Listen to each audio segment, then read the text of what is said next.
welcome everybody. Thank you so much for joining us for this session, which is very particular to the asset management field. I know that many of you are very excited to hear what Jim and Matthew have to say. As I mentioned, you can type questions into the chat throughout the session. We will also have time for Q&A at the end. And do feel free to use your emojis, your little thumbs up or raise hands, etc. You can find those at the bottom of your Zoom screen. And with that, I will let Jim take it away. Thank you, Jim. Great, thank you. Ashley, thank you, and Financial Narrative for having us here today. We're very happy to be here and look forward to this discussion on asset management marketing trends. Just by way of quick background, my name is Jim Neuwirth. I'm president of Acre Perspective. We're a full-service marketing research firm that specializes in the financial services industry, and very pleased to be joined here by my colleague, Matt Schiffman. Matt is principal within the Distribution Insights Group at Broadridge Financial. We've worked together for, I think, almost 20 years now, and he's a 40-year veteran of the financial services industry. His most recent role prior to Broadridge, he was he was the global head of marketing for Legg Mason, and really looking forward to hearing his thoughts on the topic today. So let's get started. Matt, one area that you and I have been exploring over the past several years is the evolving role of asset manager marketing departments when it comes to advisor acquisition, retention, and revenue generation. And historically, the sales departments would often take the lead in this area, leveraging wholesalers to acquire and build advisor-client relationships.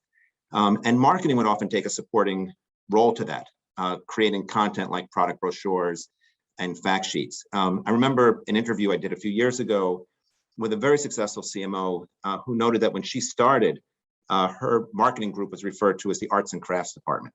But we know that this dynamic has been evolving, fortunately. And in the recent CMO study that we did with your firm, Broadridge, all the respondents we spoke to said that marketing's role and influence in advisor acquisition and retention has been increasing. And more than half said it's been increasing significantly. So my first question, Matt, is what are you seeing as some of the key drivers that are increasing the role and importance of asset management marketing departments? Well, thank you for having me, Jim, and also thank you to Financial Narrative. So I think I would start here. There are a couple of key drivers, and I think one of the overwhelming drivers that has been a key factor, certainly within the last decade, is you have to look at margins. So the margins within the financial services business, most especially the asset management business, have been increasingly compressed, right? So we've seen a downward trend on fees. Now, historically, asset management companies who were dealing through financial intermediaries, largely, that's what we're referencing here, weren't worried about client acquisition or even client retention because the fees were so high, and high fees can cover a lot of errors or strategy missteps, let's put it that way.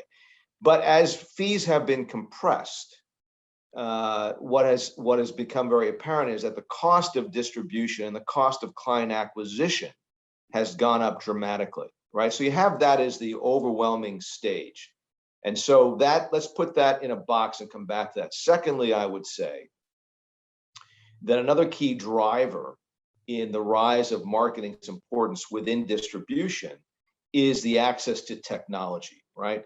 The technology and the technology improvements that marketing departments have been able to access have made them more agile and have made it more scalable.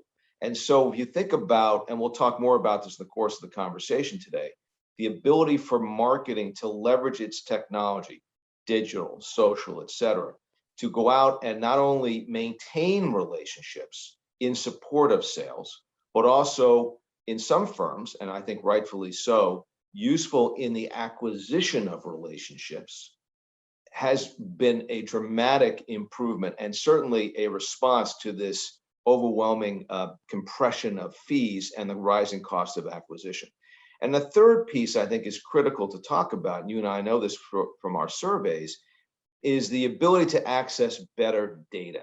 So more data has come online, and the ability to build a more 360-degree perspective on the client, in this case, the financial intermediary. What is he or she doing? How are they constructing their business? How are they building portfolios for clients? How do they want to engage? Right? We have access to more data around the individual or the teams that we're trying to get our product through, and the ability to have all that.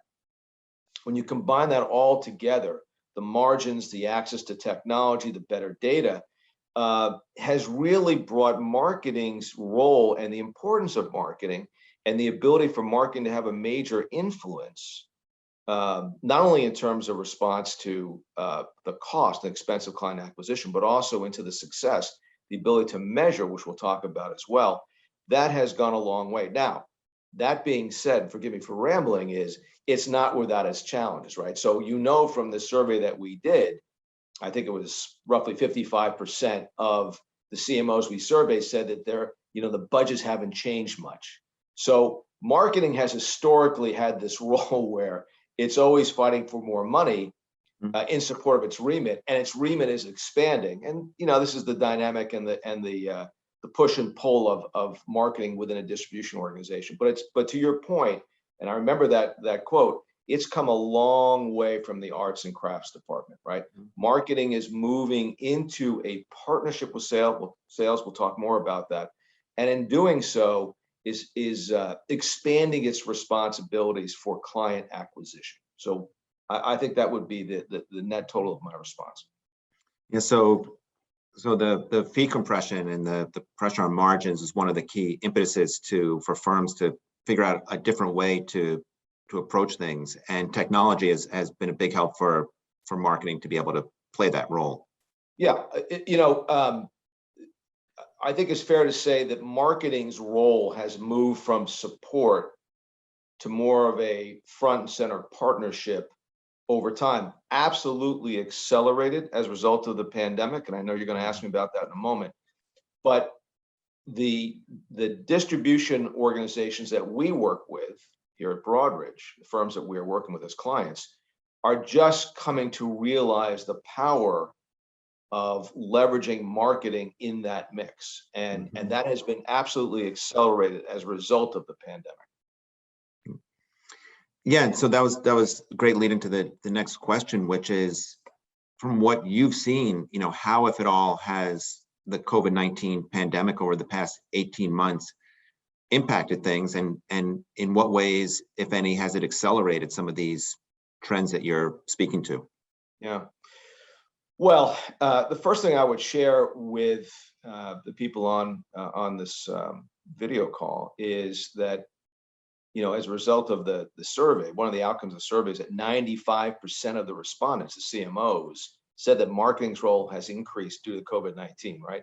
And we've also seen in the advisor world, where we also survey, and you're part of that, that a significant majority of them said that the pandemic would have lasting impact on how they think about their business and the dynamic relation with clients. So the pandemic has had a massive impact. Now, how, right?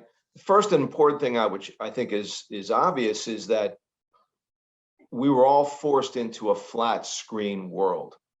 Now, historically, the sales half of the distribution organizations were very comfortable in a world of face-to-face meetings, desk-to-desk, office-to-office, dinners, lunches, coffees, golf outings, whatever it would be. But it was a dynamic of interpersonal relationship. That was taken off the table largely, if not completely, by the course of the pandemic.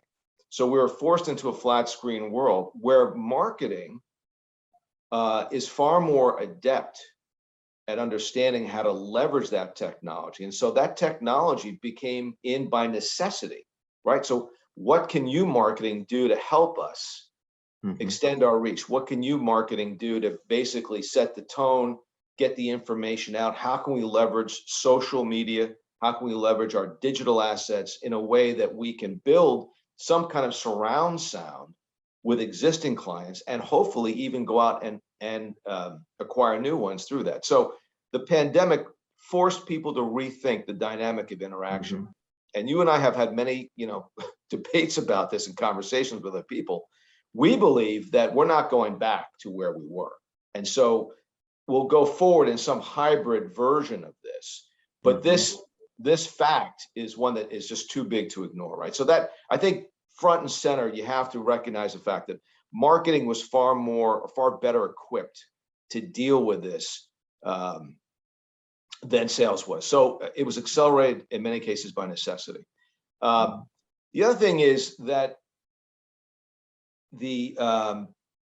what I would articulate is that, sales and the sell process is, it's a lot of it is about discovery. Okay. And so if you are unable to be in front of and meet somebody in person, how are you going to be able to artfully understand what their issues are, what's keeping them up at night, what they're thinking about, what's front and center for them? Again, the ability to pull in data and marketing being able to use that data to put content where it needs to be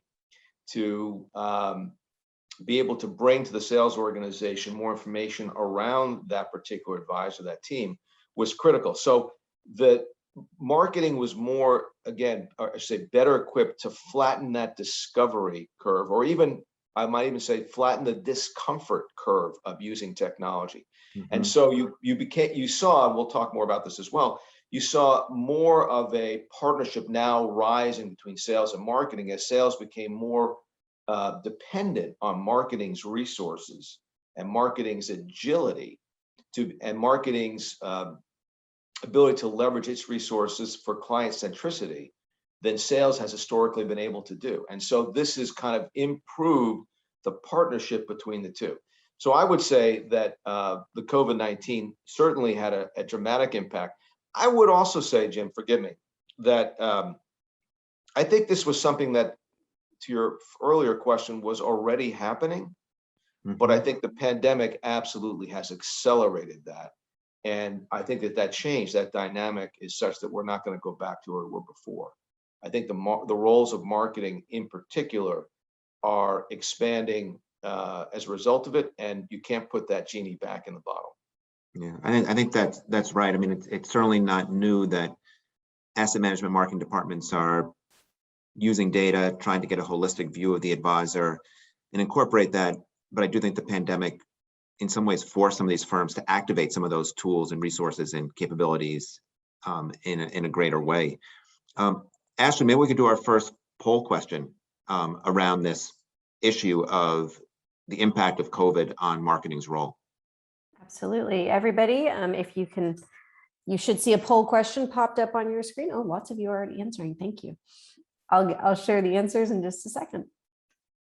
I think, Jim, I would say that as people are answering this, I don't know what your opinion is, but I think many marketing departments were not caught by surprise, but I think maybe if there was any surprise, all was with the speed with which they were called upon to expand them, right?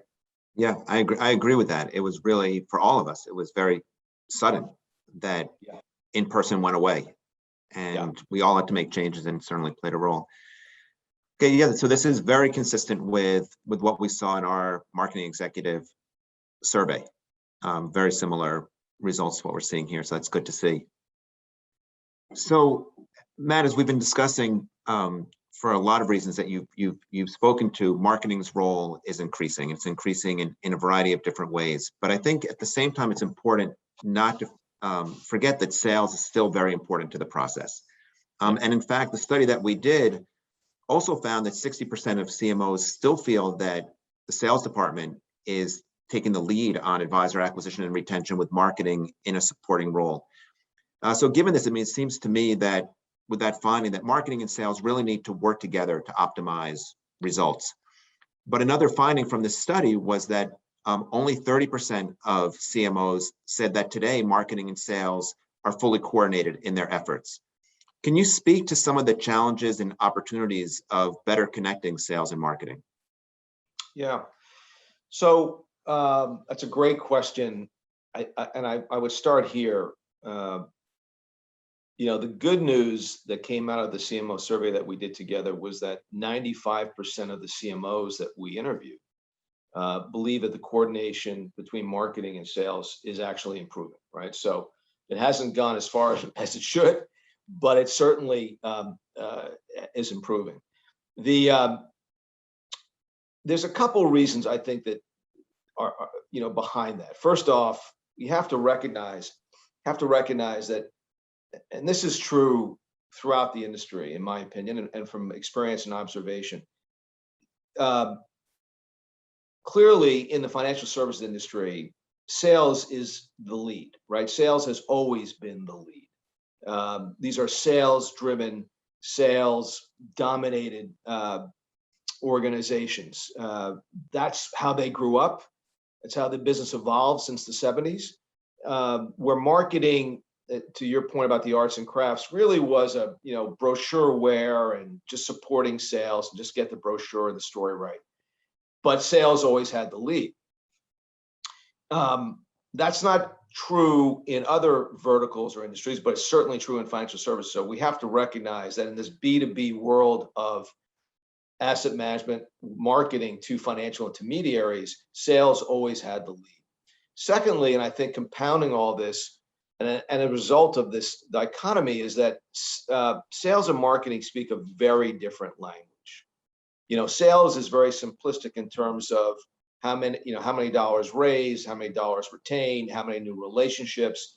Marketing has always had a much more difficult time explaining or even proving its value or worth or dynamic of what it was driving. I mean, salespeople don't understand click-throughs or eyeballs or just to make it very simplistic, right? Or hits. And so because they speak different languages, they're on a different wavelength. That lexicon keeps them somewhat apart.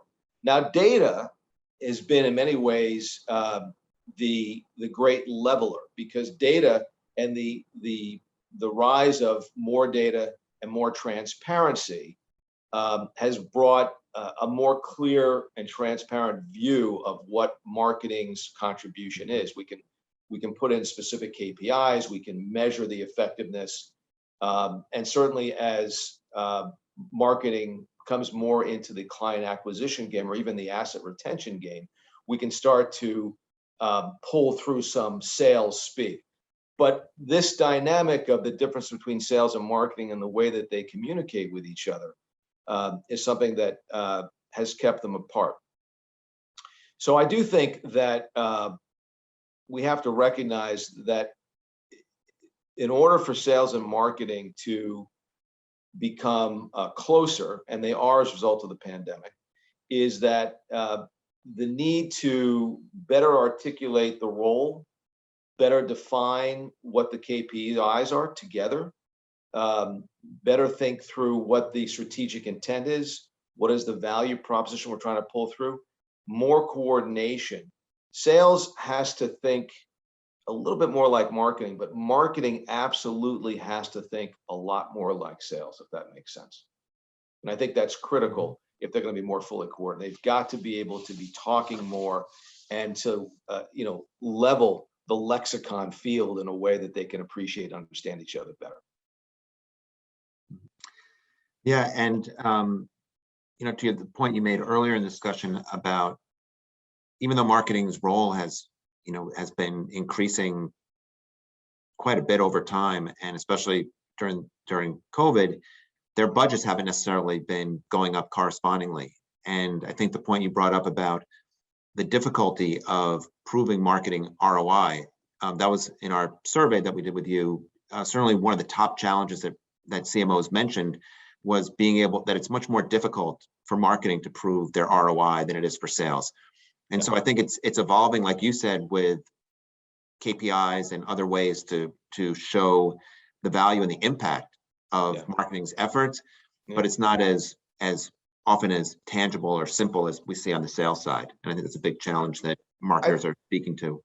I think what makes it better, what gets it closer, it's very rare that you see a marketing individual cross the river and go into sales. You do see from time to time salespeople cross the river and go into marketing. And in these organizations in particular, the channel marketers who kind of sit in between sales. They're in marketing, right? But they're really kind of act as the concierge for sales within marketing. They pull together all the resources within marketing on behalf of a particular channel, distribution channel, say wirehouses or independents or RIAs, but they understand what that particular sales organization within sales, right? So let's say a particular channel understands and needs, and then pulls down from the marketing shelf those resources in support of a campaign or in support of a client. And that, I think, in many ways, from my observation and experience, I've seen really starts to get the dialogue going and the appreciation from sales on what marketing's ability to do. Left to its own devices until marketing can speak and think more like sales, which historically they haven't done, there is more of a wall between the two. But when you've got sales related or channel managers inside who have sales experience in particular, who can translate what sales needs to marketing, bring marketing resources on support of sales, then that those walls come down dramatically and quickly, if that makes sense. It does. Ashley, maybe we can move to our next poll question, because very curious how the people here, feel about this issue and the extent to which they feel marketing and sales are well coordinated. It's interesting, Jim, when you go outside of this vertical and you look at other verticals where marketing leads, it's a very different dynamic, right, between sales and marketing. Very much so. But it's like you said, this industry grew up as a sales dominated industry, and it's been evolving quite a bit, but that history and that kind of institutional model that's in place is still there to some extent.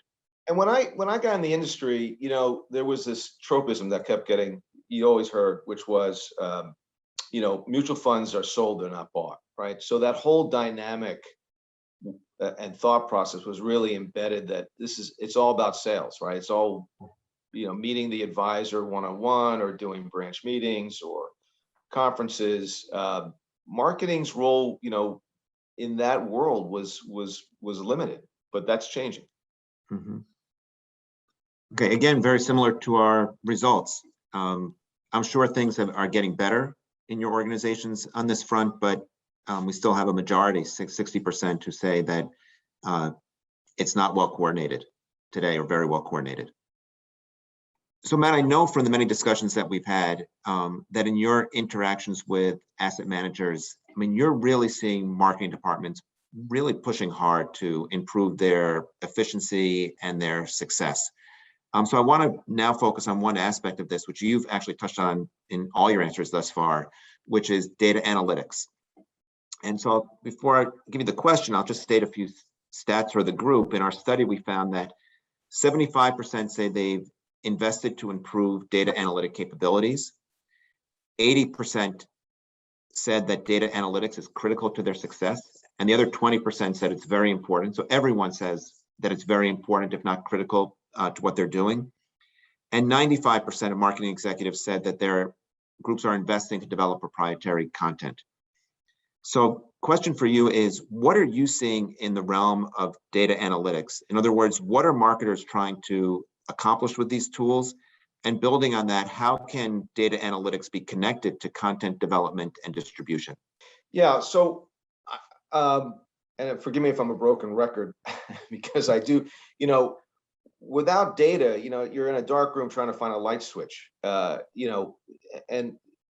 to extend that metaphor, the dynamic of the selling process, largely, right, is 80% discovery. What is it that this individual, this team, this advisor needs? Where does it hurt, and what can you solve for? And that covers a wide landscape, right? So the importance of the data, as you reference, is to flatten the discovery curve, right? If I can get more information, and we've been kind of talking about this all along, but if I can get more information about the client or the prospect, and this is just as true, by the way, just as true for asset management companies seeking to establish relationship with financial intermediaries, the advisors, the wealth managers, as well as the financial advisors and the wealth financial intermediaries, the advisors and the wealth managers, trying to get better relationships with clients or investors or prospective investors, right? This whole knowledge about the client, this data is really critical. In the world that that I work in and working with clients, the marketing departments as well as the sales departments are taking data in, and to your point, Jim, what are they doing with it, right? So how is it important?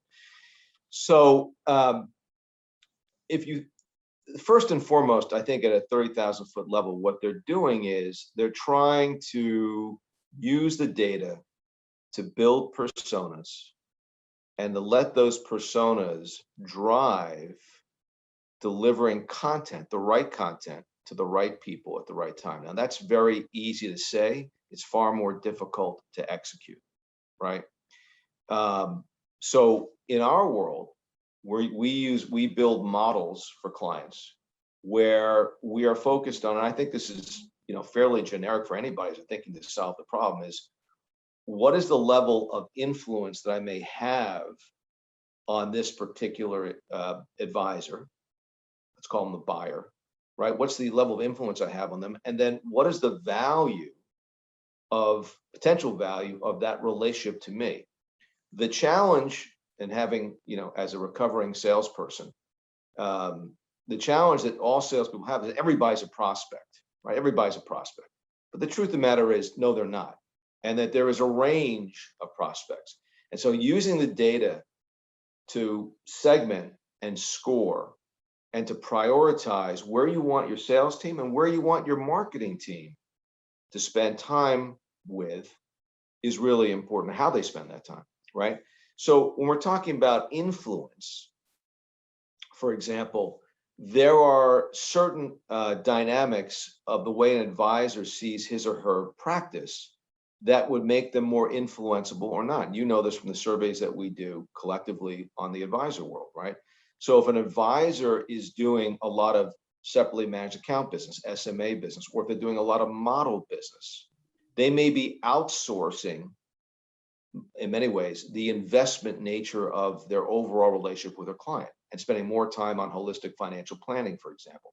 Well, if they're outsourcing the investment piece, doesn't mean they're not involved, but they're outsourcing it to a third party, then it's likely that you really won't be able to influence them much as a salesperson, right?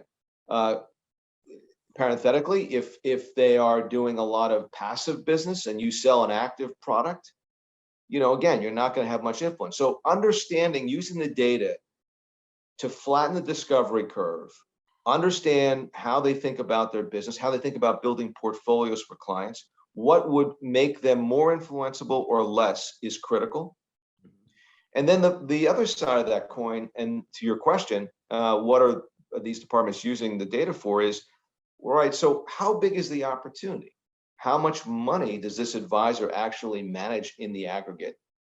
And at the slice you're going for, how big is that slice? Because somebody could be highly influenceable and sitting on a lot of assets, but the slice that you're competing for, that you might have a competitive advantage in, and data will tell you that, is so small it's not worth your time, right? So these disparate pieces of information form a mosaic. That mosaic builds or informs the activity, prioritizes the activity, and also drives the content generation for you, and thinking about placing the right content, the right story, the right message to the right person at the right and opportune time to give yourself an advantage, or at least a leg up, in trying to initiate a relationship. And so this has become, bedrock, foundational. We have clients who, we must have 3 or 4 clients that I can think of off the top of my head, who have specifically, retained us, and we're not exclusive in this, but retained us in thinking through how to translate what I've just described to a digital world, right? So how do I think about going after what we call the long tail advisor, the advisor that's not efficient or effective for a salesperson to go after. But can we use our digital assets, our social assets to do that? And the answer is yes, you can, right? We know that, and actually the work you and I have done together, relationships can be initiated without having to be in person. We know that from advisors who have told us that. So I know I've been rambling on and on, but to answer your question, these tools, this data, has allowed the distribution organizations in the aggregate, marketing teams in particular, to be more specific in the way they target and who they reach out to, and have enabled them to move more center closer to sales in the client acquisition as well as the client maintenance. Does that make sense what I'm saying? If not, please tell me. It does, and it's very consistent with the work we do as well, and a lot of the primary research we do and working with asset managers. I think what I was taking away from what you were saying, and what I've certainly seen, is there are a couple of things. One is prioritization, being able to prioritize which advisors to go after and how, and what's there might be some that you go after where you're willing to spend money, others you'll go after, but it's going to be a much smaller dollar amount that you'll put towards trying to win that business. And also evolving what segmentation means to the organization. I think it used to be, we saw a lot of firms would, and I think still today to some extent, it's segmenting advisors by channel or by AUM or products that they use. And we're seeing a lot of our clients really trying to go way beyond that and understand their behaviors, also understand their mindset and their attitudes, and then connect that to a lot of the things that they have from their data analytics tools to get a much more holistic view of an advisor and their practice and what their needs are to be able to serve them, prioritize them, but also to serve them effectively. And to the earlier point of our conversation, this is absolutely mandatory because margins are falling, right? And so the cost of client acquisition or maintenance becomes so much higher and so much more important. And we can't afford to lose clients, and we have to be smart about how we acquire clients because the margins have been cut in half, and by the way, are heading south. They're not going to go back north.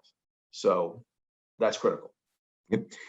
And so I think probably everyone on this was in this session, and the people we speak to and spoken to, everyone seems to recognize that this is important, that data analytics are important. At the same time, in a lot of the conversations that we have with marketing executives, what we often hear is them saying that they have a long way to go on this. They've been investing in this, they're hiring people, they're getting technology, but they don't feel close to where they need to be or want to be with this. What have you seen as some of the challenges that marketers are facing when it comes to leveraging data analytics and the new technologies that are available to them? Yeah. So I think that's to answer that question, it'd be good to reference what CMOs told us and then try to tease it out and explain it. So we know that only 5% of the CMOs say that advisor data is fully integrated across the organization, right? Integration is a big part of the process. What is critical, and this is true for any organization, and you're teasing at this in your question, is you have to have a single point of truth, right? Mm-hmm. What is the data telling us? Now, the challenge, and we see this time and time again, is that data can be very siloed, right?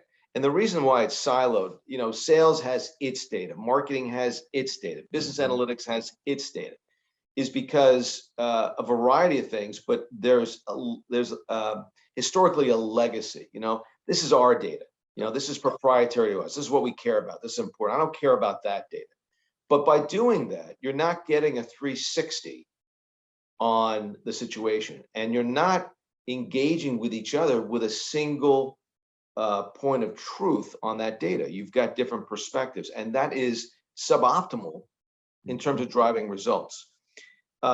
Furthermore, and I'm just looking at some of the data here, 25% of the CMOs rate the quality of advisor data analytics they have access to as very good or excellent, only 25%, versus 35% who rate it as fair or poor. And even more concerning, Jim, is that only 10% rate their ability to leverage this data as very good or excellent. So more work needs to be done. And that kind of speaks to the fact that I only have this data, they've got that data, it's not integrated, it's not centralized. And so I'm not getting a full picture. And without a full picture, I can't execute as well as I'd like to. So that's getting in the way. Furthermore, again, looking at the data, and then we'll comment on it. Marketing departments today face technology capabilities not being where they need to be. 65% cite that as a challenge, right? So the technology itself is not serving them to the level that they want and or need.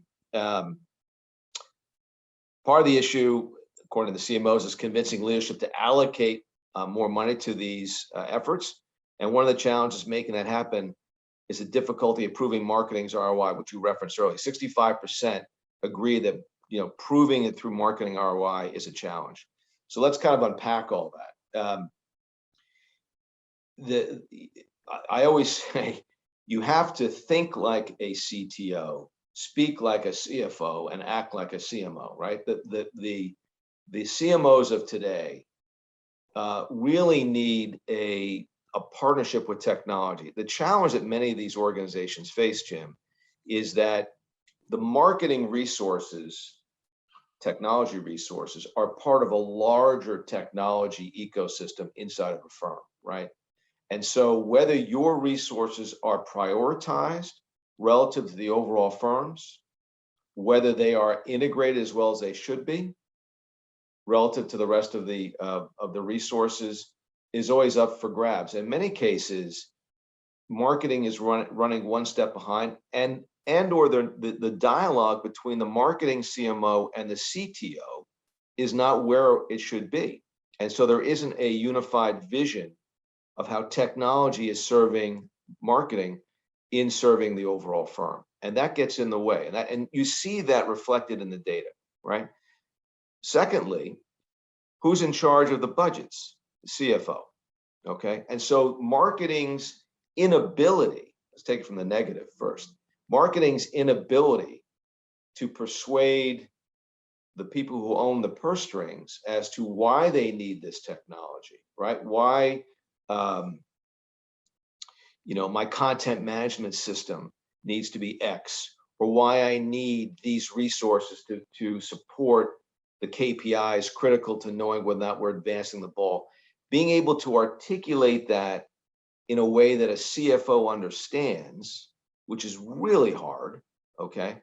And translate KPIs into ROIs, that is something that, again, requires a certain skill set and a level of understanding and experience that marketing hasn't historically had to deal with, because marketing is historically reported to sales, sales reported to the senior manager of the firm. And so what marketing needed wasn't translated well through sales lexicon, okay? So again, thinking like a CTO, speaking like a CTO, in a CFO, excuse me, in support of CMO is really critical. So this is what's getting in the way. And I think it's getting better, again, because technology is coming online. The ability to prove that technology is becoming better. And I think the organizations recognize that, and this is particularly true, so I'm going to go on a tangent. I'm going to take you on a dirt road to get back to the highway.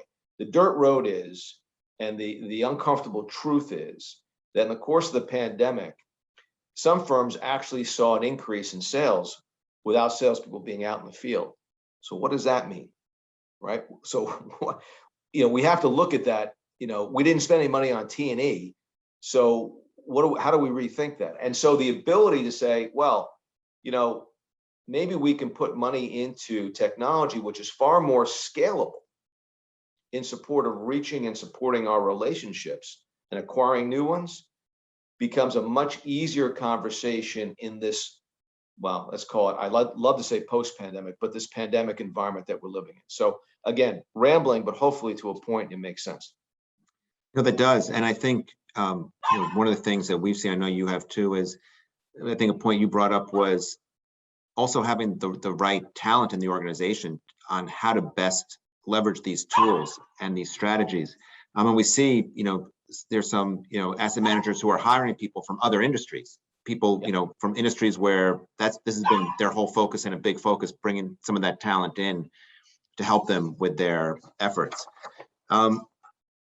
Ashley, maybe we'll do our final poll question, which is, how people here would rate the quality of the advisor data analytics at their firm. And Jim, I think there's an important question that's come up on the screen, which we'll get to in the Q&A, which is privacy. Yep.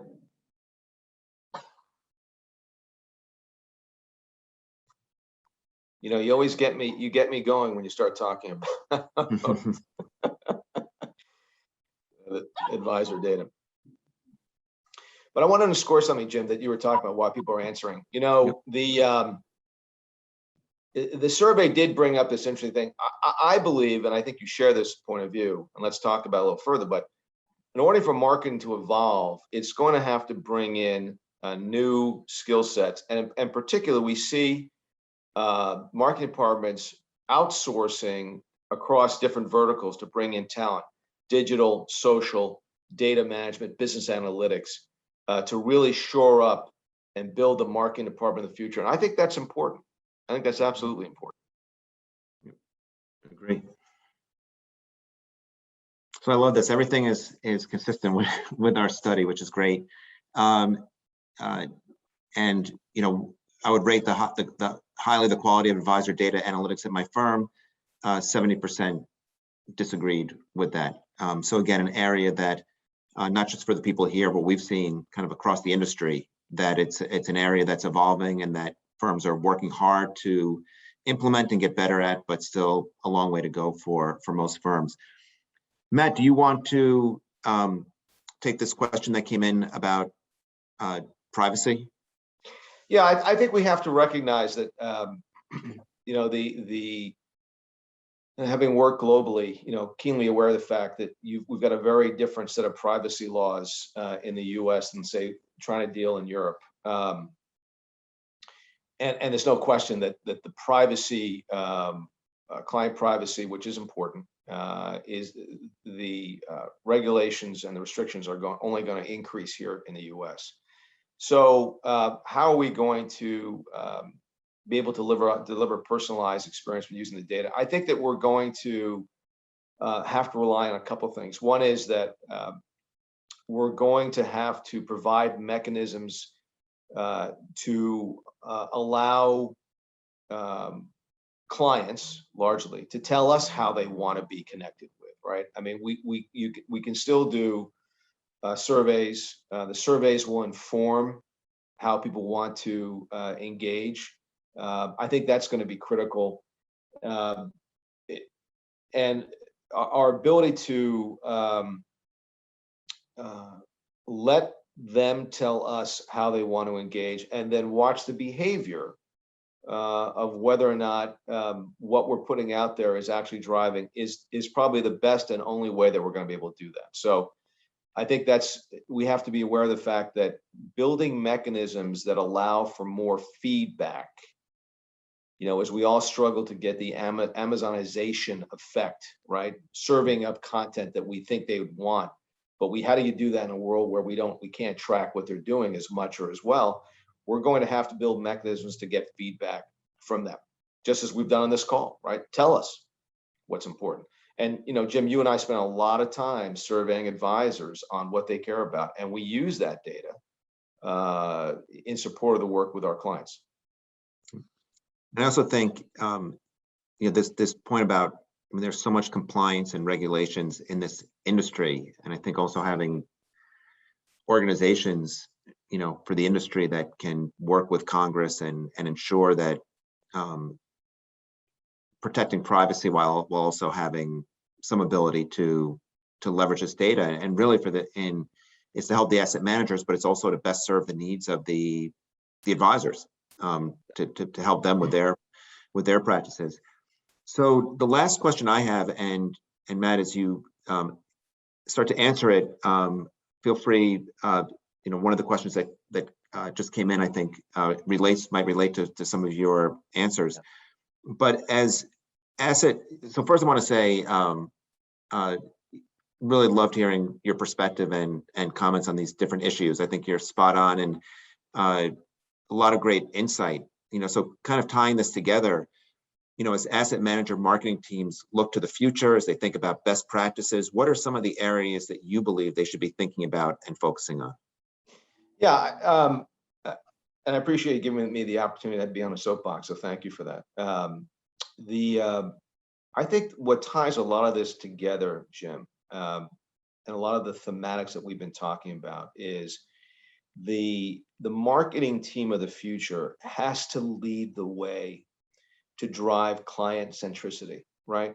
You have building the listening posts, for example, out there across the activities and engagements that a firm has with its clients, the advisors, to better understand what they want and care about.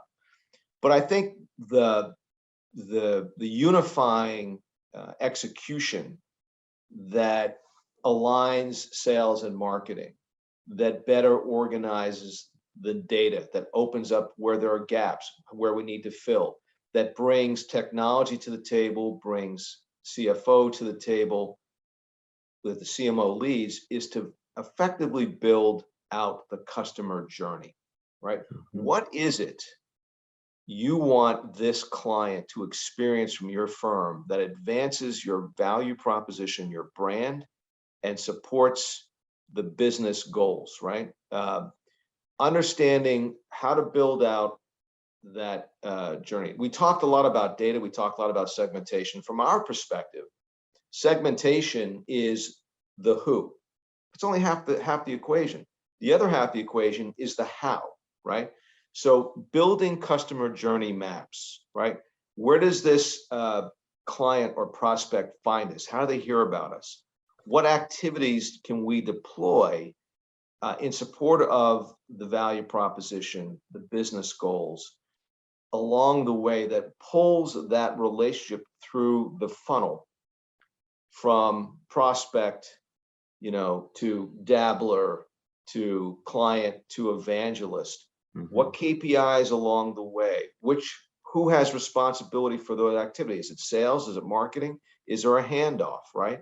Is there a qualification process? So all of the components that we would embed in a customer journey map. And by the way, customer journey maps are best done when everybody's sitting around the table. Marketing can't do it on its own. Excuse me, marketing and sales have to do it together jointly. So that's the way to get a 360-degree experience, and that's a way to bring all the elements, in our opinion, together in support of this. I think secondarily, investing in state-of-the-art marketing analytic tools and systems. Again, we talked about that, but they're out there. I think that there is better data, understanding where there's gaps in your data, what you need to know. Again, customer journey map helps drive that. Single source of truth around that, and greater collaboration, because the customer journey mapping process does drive collaboration. You do this, we'll do that in support of the overall goal. So I think that, and constantly training and recruiting talent into the marketing organizations from other organizations within your ecosystem that have been successful, or outside your vertical, where they have this subject matter expertise. I know that's a lot. I'm trying to keep one eye on the clock, but I think that's critical in driving the marketing team of the future. And hopefully that's in support of your answer, of your question. Yeah, and I think one thing I might add to that is, which we touched on a bit earlier, which is using data analytics and primary research for segmentation. But to do that effectively, which kind of connects to your journey piece, is having one segmentation that the entire organization understands, can buy into. But then what it can also do is to help say, okay, here are advisors that we want sales to focus on. Here are advisors that marketing, and here are ones we're going to engage together. And here are the different ways, or along the journey, here's where each part of the organization as they come into play. Yep. And each step, where does marketing play more of a role or less of a role? Where does sales play more of a role? Where does it play less of a role? Yeah, and I believe that the CMO survey suggested, excuse me, that largely the segmentation approach was shared by both sales and marketing. They had a singular point of view on that. But to your point, only in a few organizations is salesman willing to say, okay, you go after that crew, that cohort, that segmentation, part of the segmentation that's ineffective or inefficient for us to focus on. You do that, we'll focus on this group, and in partnership, we'll drive the outcome that we're looking for. So just keeping an eye on the clock, we're coming up on the top of the hour. I don't see any other questions coming in, but feel free if anyone wants to go off mute and wants to just directly ask a question or make any comments, certainly feel free to do that as well. All right. Well, guys, I know that everyone's probably going to have to pop to their next Zoom meeting, if I were guessing.